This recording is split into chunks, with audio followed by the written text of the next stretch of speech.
देखिए next question है,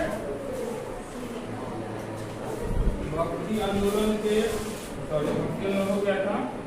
मुगल भारत में जमींदारों की भूमिका की जांच कीजिए। मुगल भारत मतलब मुगल के समकालीन जो भारत था उस समय जमींदारों की क्या भूमिका थी इसके बारे में बोला है। और मुगल भारत में जमींदारों की क्या भूमिका थी? हम जानते हैं पहले जमींदार होते थे, जैसे मुगल शासक था ना, तो शासक क्या करता था कि हर क्षेत्र में बड़े बड़े जमींदार को नियुक्त कर देता था। वह जमीन का टुकड़ा देते थे किसान को काम करने के लिए, काम करके उनको फसल पहुंचाता था, उसका राजस्व उसका कर वसूलता था और वह राजा को उसमें से अपना हिस्सा देता था। समझे बात को? तो ये था उस टाइम का सिस्टम। अब इसके बाद आते हैं कि उस टाइम में जमींदारों की क्या भूमिका थी। तो हम बताए हैं कि एक शासक होता था राजा, और राजा क्या करता था अपने पूरे राज्य को जमींदारों में बांट देता था, बड़े बड़े जमींदारों में, जिसके पास खुद का भी बहुत जमीन हो और वो अपना जमीन भी उसको देता था, और वो क्या करते थे किसानों से काम करवाते थे। ठीक है, बोला है मुगल कालीन ग्रामीण समुदाय में जमींदारों का प्रभाव था। ग्रामीण समुदाय में क्या था? जमींदारों का प्रभाव बहुत ज्यादा था। जमींदार जो बोलते थे वही होता था गांव में, पहले ऐसा रुतबा था उनका। जमींदार वह थे जिनके पास जमीन था, कृषि उत्पादन भी करते थे, परंतु कृषि कार्य में प्रत्यक्ष रूप से भाग नहीं लेते थे। कृषि कार्य में यानी जमींदार खेत में खुद जाकर के काम नहीं करते थे। जमीन था उनके पास लेकिन खुद जाकर के काम नहीं करते थे। ठीक है, तो समझ ही गए होंगे, खुद जाकर नहीं करते थे, कौन करता था? मजदूर किसान करता था और उसको उसका फसल मेहनताना मजदूरी देते थे। ठीक है, आगे दिया है बल्कि मजदूर किसान से कार्य करवाते थे। मुगल काल में जमींदार की 3 श्रेणियां थी। स्वायत्ता जमींदार, स्वायत्ता मतलब जो स्वयं मालिक होता था जमीन का, बहुत बड़े इसका, वो हो गया स्वायत्ता जमींदार।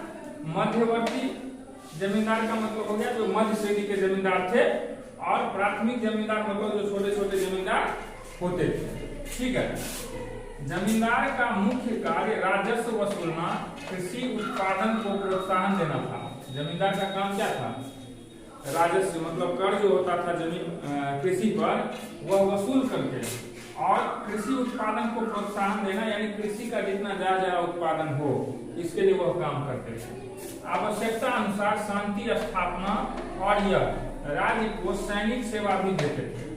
जो राजा होता था, छोटा छोटा राजा या जमींदार सब, वो अपना सुरक्षा के लिए सेना भी रखते थे।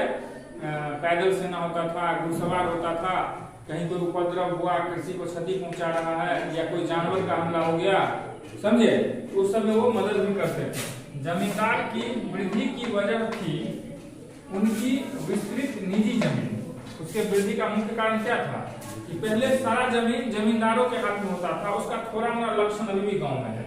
हर गांव में एक दो परिवार ऐसा होता है जिसको अभी भी 50-100 बीघा जमीन है ना जी। हर गांव में एक दो कोई ना कोई बड़ा, तुम लोग को नहीं पता होगा, तुम्हारे पास को पता, हर गांव में एक दो परिवार होता है जिसको 50-100 बीघा जमीन है, और सबको रहेगा 10 कट्ठा 1 बीघा या उससे भी कम। उसी का असर है, उनके पूर्वज जो खानदान थे ना, उन्होंने किसी भी तरीके से जमीन लिखवाया, या पहले बहुत ठग फरोश भी चलता था, लोग पढ़े लिखे नहीं होते थे, किसी से अंगूठा लगवा लिया, ये करवा लिया, वो सब चलता था उस टाइम। विस्तृत निजी जमीन था।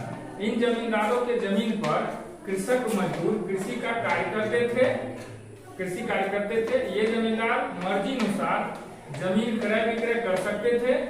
बड़े जमींदार के पास सैनिक और पैदल सिपाही होते थे जो इनका शक्ति था।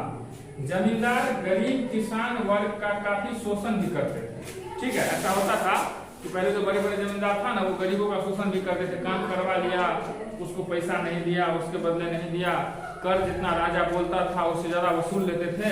ठीक है, तो ये सब पहले चलता था। तो यही स्थिति था आपके मुगल भारत में जमींदारों की भूमिका। ओके।